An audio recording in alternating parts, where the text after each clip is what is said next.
আত্মীয় স্বজনকে রিপ্রেজেন্ট করি না, আমি কাউকে রিপ্রেজেন্ট করি না। ফ্যাসিস্টের পক্ষের অবস্থান এটা একটা অবিশ্বাস্য কথা, এটা নিয়ে উত্তর দেওয়ারও প্রয়োজন নাই।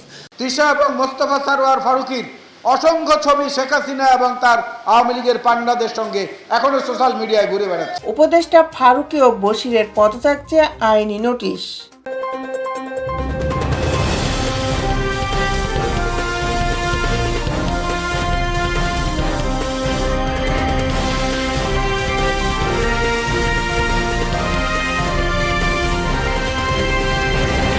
অন্তর্বর্তী সরকারের উপদেষ্টা চলচ্চিত্র নির্মাতা মোস্তফা সরোয়ার ফারুকী ও ব্যবসায়ী শেখ বশির উদ্দিনের পদত্যাগ চেয়ে আইনি নোটিশ দেওয়া হয়েছে।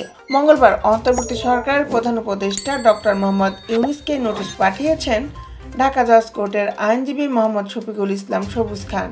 নোটিশ পাওয়ার 3 দিনের মধ্যে তাদের পদত্যাগ কার্যকর করতে বলা হয়েছে, তা না হলে তিনি উচ্চ আদালতে যাবেন।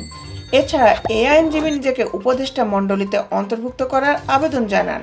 নোটিশে বলা হয়েছে, চলচ্চিত্র নির্মাতা মোস্তফা সরোয়ার ফারুকী ও ব্যবসায়ী শেখ বশির উদ্দিন গত 10 নভেম্বর সন্ধ্যায় উপদেষ্টা হিসাবে শপথ গ্রহণ করেন। বিগত 16 বছর পর ইতিহাসের সবচেয়ে বড় ফ্যাসিস্ট ও গণহত্যার নায়ক খুনি শেখ হাসিনার পতনের পর সাধারণ ছাত্র জনতা দেশবাসী একটি সুন্দর সরকার চেয়েছিল। সব বিতর্কের ঊর্ধ্বে উঠে একটি ক্লিন ইমেজ ও সজ্জন ও সার্বজনীন গ্রহণযোগ্য ব্যক্তিদের নিয়ে একটি নিরপেক্ষ অন্তর্বর্তীকালীন সরকার গঠন করবেন।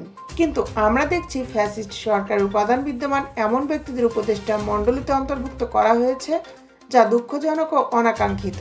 বিতর্কিত খুনি শেখ হাসিনার সহানুভূতিশীল ব্যক্তিদের উপদেষ্টা করে আন্তর্জাতিক খ্যাতিসম্পন্ন ব্যক্তি, নোবেলজয়ী ব্যক্তির উপদেষ্টা মণ্ডলীকে প্রশ্নবিদ্ধ করা হয়েছে। মোস্তফা সরোয়ার ফারুকী ও তার স্ত্রী তিশা বিগত স্বৈরাচার সরকারের আশীর্বাদে পুষ্ট হয়ে অনেক সুবিধার ভাগিদার হয়ে আজকে ছাত্র জনতার অভ্যুত্থানের বিজয়ের ভাগিদারও নিতে চায় এবং অন্য উপদেষ্টা বশির উদ্দিন খুনি শেখ হাসিনার নির্দেশে বৈষম্য বিরোধী ছাত্র হত্যা মামলার 49 নং এফআইআর ভুক্ত অন্যতম আসামি এবং আওয়ামী লীগ সরকারের এমপির ভাই বিতর্কিত ও বিগত স্বৈরাচারী সরকারের সুবিধাভোগী মুজিববাদ আদর্শের অনুসারীদের উপদেষ্টা মণ্ডলী থেকে পদত্যাগের আহ্বান জানায়। নোটিশে আর উল্লেখ করা হয়, জুলাইয়ের বিপ্লবের নিহত আহত শহীদ ছাত্র জনতার তাজা রক্তের প্রতি শ্রদ্ধা পোষণ করে অবিলম্বে লিগ্যাল নোটিশ পাওয়ার 3 দিনের মধ্যে পদত্যাগের আহ্বান জানাচ্ছি। কারণ বাংলাদেশের ছাত্র জনতার স্বৈরাচারী খুনি হাসিনার সুবিধাভোগী বিতর্কিত ও ছাত্র হত্যার আসামিদের উপদেষ্টা মণ্ডলীতে দেখতে চায় না।